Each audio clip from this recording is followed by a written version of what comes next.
जी, आप कहाँ चले गए थे? आपको आने में बहुत देर लग गई। क्या करूँ लाडो, इस तेज बारिश की वजह से मुझे कहीं पर भी अनाज नहीं मिल रहा था। फिर भी मैं दूर जाकर ये थोड़ा अनाज लेकर आया हूँ। इससे बच्चों का थोड़ा पेट भर जाएगा। ये बारिश तो रुकने का नाम ही नहीं ले रही। पिछले 4 दिनों से हमारे जंगल में लगातार तेज बारिश हो रही है। मैंने पूरा घर छान मारा, लेकिन घर में अभी थोड़ा भी अनाज नहीं है। अभी के लिए बच्चों को ये अनाज खाने दो। जब बारिश थोड़ी कम हो जाएगी तब मैं फिर से बाहर जाकर अनाज की खोज करूँगा। बल्लू जो अनाज लेकर आया था, बच्चे उस अनाज को खाने लगे। थोड़ी ही देर में सारा अनाज खत्म हो गया। मम्मी, मुझे और अनाज चाहिए। मुझे बहुत भूख लगी है। हाँ मम्मी, मुझे भी। बल्लू जी, हम तो और 1-2 दिनों तक बिना अनाज खाए रह सकते हैं, लेकिन हमारे बच्चे नहीं रह सकते। मैं एक काम करती हूँ, अभी बाहर जाकर कहीं से अनाज ढूंढकर लेकर आती हूँ। नहीं लाडो, अभी बाहर बहुत तेज बारिश चल रही है। तुम्हें उड़ने में परेशानी होगी, क्योंकि तुम्हारे पंख छोटे हैं और तुम्हारा बच्चों के साथ रहना बहुत ज़रूरी है। इसलिए मैं ही वापस जाता हूँ। ठीक है बल्लू जी, लेकिन आप ज़्यादा दूर मत जाना और घर वापस जल्दी आ जाना। मुझे और बच्चों को अकेले घर में डर लगता है। और हाँ, इस तेज़ बारिश में शिकारी पंछी शिकार की तलाश में घूमते रहते हैं, इसीलिए आप सतर्क रहना। हाँ लाडो, मैं मेरा ध्यान रखूँगा।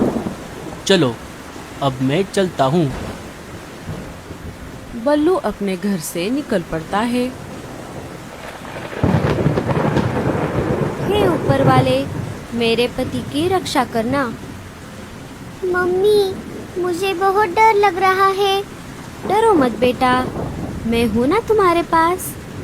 मम्मी, मुझे बहुत भूख लगी है। लाडो ने घर में फिर से तलाश की। तभी उसे एक डिब्बे में थोड़ा सा अनाज मिल गया। ये लो बच्चों, मुझे डिब्बे में थोड़ा अनाज मिला है। पापा के आने तक आप इसे खा लो।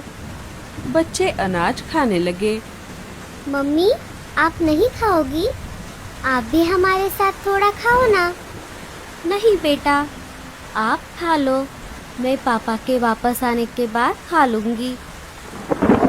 बारिश और तूफान इतना तेज था कि उसमें लाडो का घोंसला जोर जोर से हिल रहा था। लेकिन लाडो इस हालात में अपने बच्चों के पास रहने के अलावा और कुछ भी नहीं कर पाई। इस बारिश से बचने के लिए मैं शिकार की तलाश में लगातार 2 दिनों से आसमान के ऊपर उड़ रहा हूँ, लेकिन अभी तक मुझे एक भी शिकार नहीं दिखा। अब मैं बहुत बोर हो गया हूँ। मुझे बहुत जोरों की भूख लगी है। लगता है अब मुझे नीचे जाकर बारिश में भीगना ही पड़ेगा। शायद नीचे मुझे कोई बढ़िया सा शिकार मिल जाए। भजिया गर्मा गरम, भजिया गर्मा गरम, मैं तो खाऊंगी इनको गर्मा गरम। चील आसमान से नीचे आ जाता है और मीनू मौसी के घोंसले के बाजू वाले टहनी पर जाकर बैठ जाता है। चलो, अब मुझे जल्दी से किसी हट्टे कट्टे शिकार की तलाश करनी होगी। अगर मुझे पूरा परिवार मिल गया, जिनमें बच्चे भी शामिल हो, फिर तो मजा ही आ जाएगा। मीनू मौसी खिड़की से शिकारी पंछी को देख लेती है। अरे बाप रे, शिकारी चील, ये भला यहाँ पर क्या कर रहा है? चल मीनू, अब तेरा ऊपर जाने का समय आ गया है।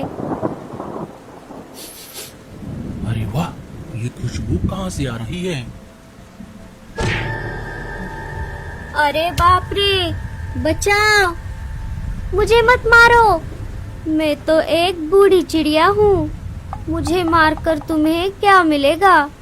अरे चुप कर, मैं तुझे नहीं खाऊंगा। मैं तो बस ये खुशबू सुनकर आया था। ये तुम क्या बना रही हो? मैं तो गर्मा गर्म पकोड़े तल रही थी। अरे वाह, पकोड़े तो मुझे बहुत पसंद है। सुन रही बुढ़िया, अगर तू मुझे पकोड़े दे देगी तो मैं तुझे नहीं खाऊंगा। हाँ हाँ, ले लो, तुम ये सारे पकोड़े ले लो, लेकिन मुझे मत मारो। अरे वाह वाह वाह वाह, बुढ़िया तूने पकोड़े तो बहुत अच्छे बनाए हैं। और तुम डरो मत, मैं वैसे भी बूढ़े पंछियों को नहीं खाता, क्योंकि उनमें हड्डियों के अलावा कुछ भी नहीं मिलता। हाँ हाँ, ये बिल्कुल सही कहा तुमने। चील सारे पकोड़े खा लेता है। चल बुढ़िया, अब मुझे ये बता कि इस जंगल में मुझे हट्टा कट्टा शिकार कहाँ मिलेगा। एक पूरा परिवार भी चलेगा, जिनमें बच्चे भी शामिल हो। अरे चील भाई, मुझे भला शिकार के बारे में क्या पता होगा, मैं तो ज्यादातर घर में ही रहती हूँ। अगर तूने नहीं बताया तो मैं तुझे अभी खा जाऊंगा। अरे नहीं नहीं चील भाई, मैं तो मजाक कर रही थी। आप एक काम करो, यहाँ से सीधा आगे जाते ही आपको एक आम का पेड़ दिखेगा। वहाँ पर 2 घोंसले हैं, एक है कालू कौवे का और एक है रानो चिड़िया का। रानो अपने घोंसले में अकेली रहती है। आप उन दोनों घोंसलों में से किसी को भी खा सकते हो। छे छे, मैं कौवे का शिकार नहीं करता और उस अकेली चिड़िया को खाकर मेरा पेट नहीं भरेगा।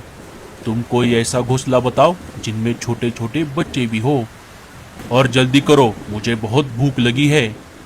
अरे बाप रे, अब मैं क्या करूं? अगर मैंने इसे नहीं बताया तो ये मुझे अभी खा जाएगा।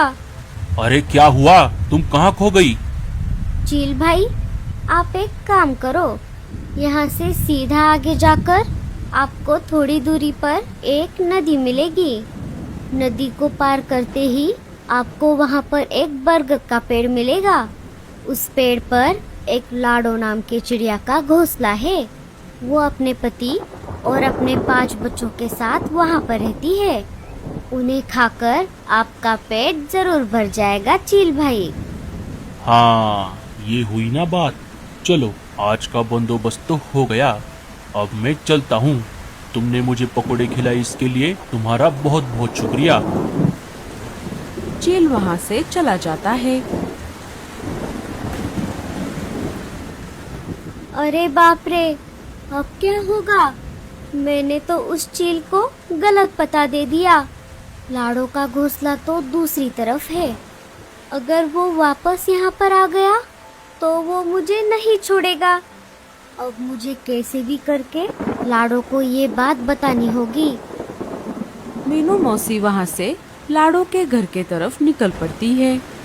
इधर तेज तूफान और बारिश की वजह से लाड़ो का आधा घोंसला टूट जाता है और बारिश का पानी घोंसले के अंदर आने लगता है। अरे बाप रे, ये क्या हो गया? अब बारिश का पानी घोंसले के अंदर आ रहा है। अगर हम ऐसे ही भीगते रहे तो हम सब बीमार पड़ जाएंगे। मुझे बच्चों को लेकर घोंसले के बाहर जाना होगा। चलो बच्चों, हमें ये घोंसला छोड़ना होगा। लाड़ो और बच्चे घोंसले के बाहर आ जाते हैं। अरे मम्मी, वो देखो, लगता है ये घोंसला नीचे गिरने वाला है। बच्चे के ऐसा कहते ही घोंसला धड़ाम से नीचे गिर जाता है। अच्छा हुआ मम्मी, हम सब समय रहते बाहर आ गए, नहीं तो हम भी घोंसले के साथ साथ नीचे गिर जाते। मम्मी, अब हम इस तेज तूफान और बारिश में कहाँ जाएंगे? बच्चों, आप सब मेरे पीछे पीछे आ जाओ। मुझे हमें रहने के लिए एक अच्छी और सुरक्षित जगह पता है। वो घोंसला एक पेड़ के तने में बना हुआ है। वहाँ पर शिकारी पंछी भी नहीं आ सकते। बच्चे और लाड़ो वहाँ से निकल पड़ते हैं। उनके जाते ही मीनू मौसी वहाँ पर आ जाती है। अरे बाप रे, ये सब क्या हो गया? मैंने तो चील को गलत पता बताया था। लगता है चील ने उन्हें ढूंढ लिया और पकड़कर यहाँ से ले गया। ये सब मेरी वजह से हुआ है। लाडो, बच्चों, बल्लू, मुझे माफ कर दो। अब मेरा भी यहाँ पर रहना ठीक नहीं है। मैं मेरे पुराने घोंसले की तरफ भी नहीं जा सकती। अब मुझे भी कोई दूसरी जगह ढूंढनी होगी। मीनू मौसी भी वहाँ से चली जाती है।